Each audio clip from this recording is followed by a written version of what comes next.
National Hot Dog Day, National Sunglasses Day, National Witch Hazel Day. Why is that a thing? Where did this whole thing come from? Who picks these days? Explain it to me. Take it easy. I've got all the answers. Welcome to By the Way Today Is. Kate, you look like you're enjoying what you're reading over there. Getting a kick out of it. I am getting a kick out of it. Ridiculous. What are you reading? Do you remember when everybody in the U.S. started calling stuff that was French freedom, like freedom fries, after September 11th? I don't remember everybody doing it, but I remember a lot of ridiculous people doing it. Yes, I guess that's a better statement. A lot of ridiculous people. I do. Didn't want to call French stuff French, but they didn't want to lose the F, so they came up with freedom fries. And what we learn about that? French fries did not actually come from France. No. And poor French's mustard. Mm-hmm. It was a whole thing. It was so a stupid. whole thing. People were even doing that with what today's day is. What? It's November 28th, which means it's National French Toast Day. Oh, so Freedom Toast Day? They did call it Freedom Toast for a short while. So dumb. It is dumb. What's your take on French toast? Love French toast. It's my third favorite breakfast item. Third favorite breakfast. Third favorite breakfast item. Item, period. Yes. What's your first two? Well, obviously eggs Mm-hmm. is number 2, and then bacon. Number 1. Like bacon is number 1. So if you had bacon, eggs, and French toast for breakfast, you'd be feeling pretty good. I'd be in heaven. Interesting. Yeah. Number 4 is hash browns, just so you know. We can maybe toss those in. You ready for the by the way fact? Yes. This one's going to blow your mind. What city in the United States first introduced French toast? I'm going to say El Paso, Texas. Lots of cities to choose from, and that wasn't the right one. I just chose the most ridiculous one. It was actually Albany, New York. No way. I almost said Boston. Albany, New York was the first city in the United States to introduce French toast. It was by an innkeeper, and his name was Joseph French. Ah, okay. And he first made it and served it, and he was going to call it French's toast. But somehow he left off the S on the menu, and it was just written as French toast, and it stuck. That's hilarious. It was supposed to be called French's toast. Who knew that Albany, which is the most boring place in the entire freaking world, we have French toast to thank? That's Maybe insane. you'll think differently about it now. No, I won't. It's still boring. So knowing that French toast was first served in Albany, New York, do you know where French toast got its start?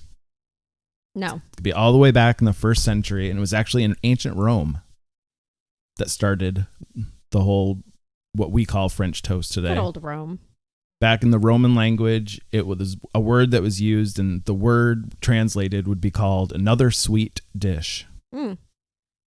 That's what it would be What called. are we going to call this one? I don't know. It's another sweet dish. Another sweet dish.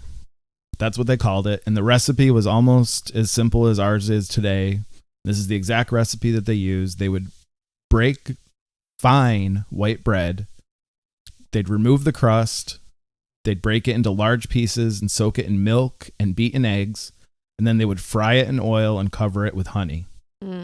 Sounds good. And that was their version of French toast all the way back in the 1st century. Sounds very similar. And so today, like I said, it's similar to ours when we make French toast in the United States. And I'll preface that with the United States because we mix eggs, milk, dip the bread in, and then just fry it in a pan, butter, syrup, fruit, and you've got American French toast.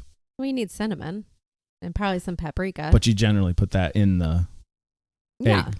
Yeah, all in the egg. All in the egg. You didn't Everyone's say got that. their own, but that's the basic recipe is what I'm saying. Oh, well. Not everyone puts cinnamon in. Needs vanilla too. And vanilla, but not everyone does it. But did you know that other countries have their own versions of French toast? So if you go to another country and you order French toast, you might not get what you're used to in the United States. All right, what is their versions?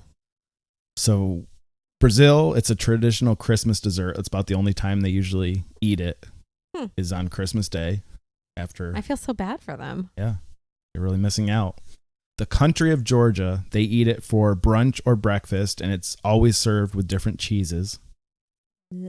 So if you're ever in the country of Georgia, beware I'll be of like, that. hold the cheese, please. Nope. Oh. Hong Kong, they have a very interesting version of French toast. They take 2 pieces of bread, they fill it with peanut butter or jam, so they're basically making a peanut butter and jelly sandwich. Mm-hmm. And then they dip that in the egg, and then they deep fry it, and then they butter it and put honey on it.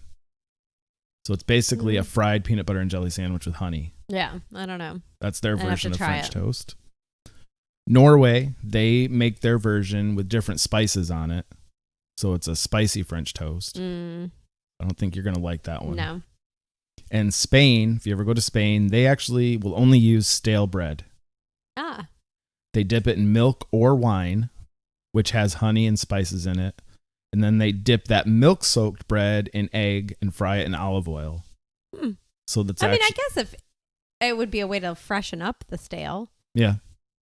So it's actually crisp. When they cook theirs, it's crispy on the outside and then smooth and chewy on the inside. I would try it. I like crunchy on the outside. So just be warned, if you ever go to another country.